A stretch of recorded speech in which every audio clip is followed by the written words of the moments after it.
دو فقیر اکٹھے سفر کر رہے تھے۔ ان میں سے ایک تو بوڑھا تھا جو دوسرے دن کھانا کھاتا، اور دوسرا موٹا جوان جو دن میں 3 بار کھانا کھاتا تھا۔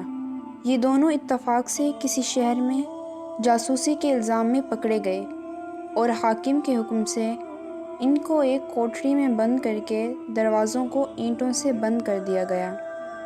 2 ہفتے بعد معلوم ہوا کہ دونوں بے گناہ تھے۔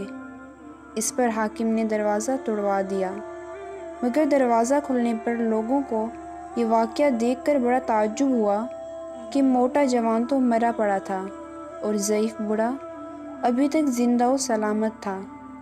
اتفاق سے ایک حکیم کا بھی ادھر سے گزر ہوا۔ اس نے لوگوں کو تعجب میں دیکھ کر کہا، عزیزوں، تعجب تو جب ہوتا کہ بوڑھا مر جاتا اور جوان بچ جاتا۔ جوان بہت کھانے والا تھا، بھوک پیاس کیسے برداشت کر سکتا تھا، لاچار مر گیا۔ اور بوڑھا کم کھانے والا تھا، اس نے اپنی عادت کے مطابق صبر کیا، جس سے اس کی جان بچ گئی۔